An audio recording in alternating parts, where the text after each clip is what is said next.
दोस्तों, मैं गुमान सिंह और आप देख रहे हैं मारवाड़ पत्रिका का डिजिटल चैनल। खबरों से पहले यदि आपने हमारा ये चैनल सब्सक्राइब नहीं किया है तो इस चैनल को सब्सक्राइब करें, हमारी पोस्ट को लाइक करें और शेयर करें।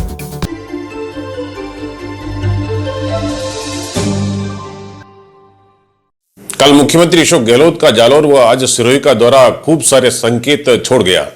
जानकार सूत्रों के अनुसार जब गहलोत पुत्र वैभव का यहां से चुनाव लड़ना अब तय है, वहीं रानीवाड़ा से पूर्व विधायक एवं मौजूदा वक्त में सबसे तेज तरार फायर ब्रांड नेता रतन देवासी के द्वारा मौजूदा सांसद देवजी पटेल पर किए जा रहे शब्द बाण के हमले तीखे होने से चुनावी रण क्षेत्र में रोचकता आ रही है। अब लगने लगा है कि चुनावी संघर्ष महासंग्रामी होना तय है। माननीय मुख्यमंत्री जी दूसरी बार हम लोगों के बीच में है।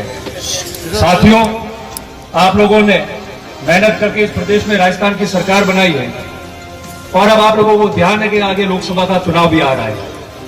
हम लोगों के लिए और विशेषकर जालोर और सिरोही के लिए ये बहुत ही ज्यादा महत्वपूर्ण चुनाव है। थोड़ी बहुत कमियां हमसे रही होगी, वोट हमने बहुत अच्छे लिए सब लोगों ने, पर सीट के आंकड़े में हम बदल नहीं पाए, सीटें जिता नहीं पाए। अब ये समय आया हमारे बीच में कि हम लोग इकट्ठा होके कम से कम ये नतीजा तो लाए कि जालोर सिरोही से कांग्रेस जीते, सांसद हमारा बने और हम लोग और हमारे कार्यकर्ता इकट्ठा होकर ये बात करें।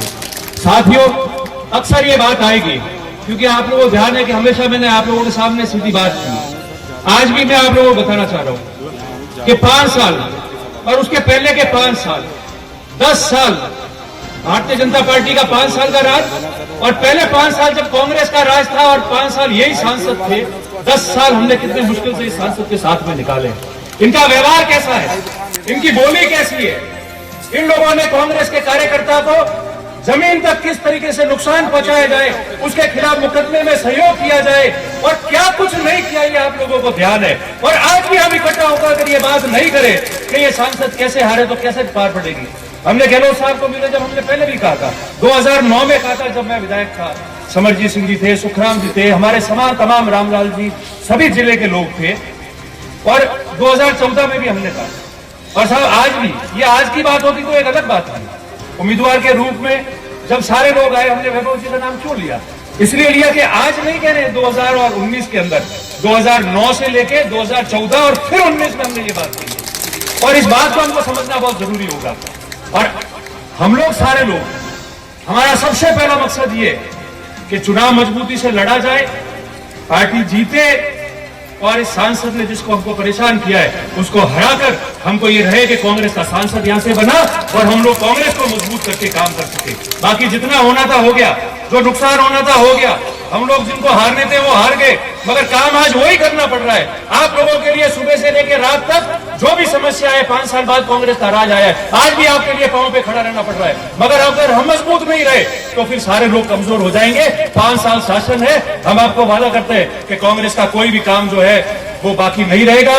आपके सारे के सारे जो है वो काम भी होंगे और क्या कुछ नहीं किया। मैं सबके सामने 2 बात बताना चाहता हूं आपको।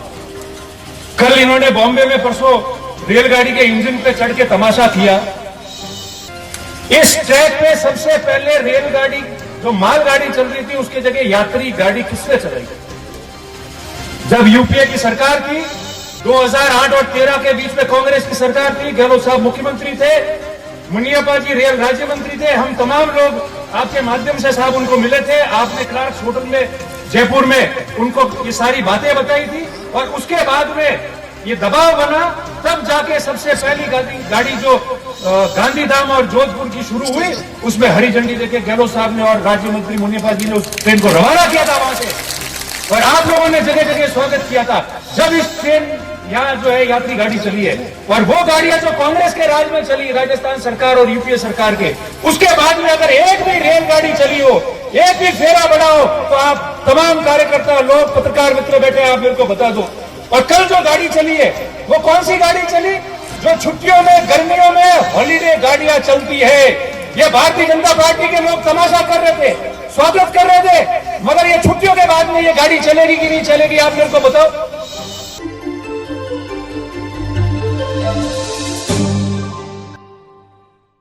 प्रदेश कांग्रेस प्रवक्ता रतन देवासी ने कहा कि सांसद ने गत 10 सालों में सिर्फ जातिवाद का जहर घोलने का कार्य किया है। आपस में जातियों को लड़वाकर पुलिस थानों में मुकदमों की कतार लगाई है। और क्या किया सांसद ने? जातियों के बीच में यहां बंटवारा कर दिया, जातिवाद का जहर घोल के हम जातियों को राजनीति के चक्कर में बांटने का काम किया है। आपने बदनाम किसी और को कर दिया, मगर सांसद रहते हुए कौन कौन सी ऐसी जाति है जो आपके इस व्यवहार से छूटी हुई है? आपने लोगों के अच्छे परिवारों के घर के अंदर पुलिस का मार्च करवा दिया, बड़ी जातियों को लोगों को टारगेट किया। घटनाएं हुई 2 अप्रैल की, उसके बाद में आपने उसमें कौन शामिल था? इनके लोग शामिल थे ताकि SC ST और अन्य कास्ट का दबाव बने, इनमें फर्क पड़े, जातिवाद का जो जहर है वो बोल के चले। ये कृत्य यहाँ के सांसद ने किया था और आज फिर वो लोग ये तय कर रहे कि हम वोट मांगने आ रहे हैं। साहब, आप उम्मीदवार बनाओ, हम सब लोग आपके साथ हैं। हमारा ध्येय कि कांग्रेस बने, आप नहीं बनाओ, पार्टी हमारे लिए जो तय कर लेगी उस बात से हम सहमत हो जाएंगे, क्योंकि हमारा सबसे पहला लक्ष्य ये है कि कैसे भी करके इस सिरफिरा व्यक्ति जो है सांसद, ये चुनाव हारना चाहिए, कांग्रेस जीते और मजबूती से हम लोग जालोर जिले में कांग्रेस को मजबूत करके आगे बढ़े। देवर्षि ने कहा है कि 5 सालों में सभी कार्यकर्ताओं का कार्य आम जन के लाभार्थी योजनाओं को अमली जमा पहनाने का कार्य किया जाएगा। साथियों, यही बात मैं आपको कहना चाहता था। 5 साल का राज है, 5 साल तकलीफ पड़ी थी, मुझे पता है। अब 2 महीने हुए, 60 महीना नो राज है, 58 महीना बाकी है। मुझे लोगों को मन ध्यान है, कौम काफी बाकी है। मैं आपने वादो करो, आप सेवा करो, 24 घंटा राजनीति करे। आप कोई भी कौम जो है वो बाकी नहीं रहे। आप विकास नो कौम है, खुद रू कौम है, मन कोई तकलीफ नहीं आवा दो। आप लोग तो मजबूती थी 2 महीना सहयोग करो, लाला 54 महीना सहयोग करवानी जिम्मेदारी मोरी है, सरकार ही है, और वन्य कोई कमी आप लोगों ने नहीं छोड़ो। बस एक बात है कि आप लोग सब बता दो, अपने जितावना है, सीट जितावे जाओ, कांग्रेस जीती और विश्वास हाथ ऊंचा करें आप लोग बनावे दो तो मन था पड़ेगा। बहुत बहुत धन्यवाद।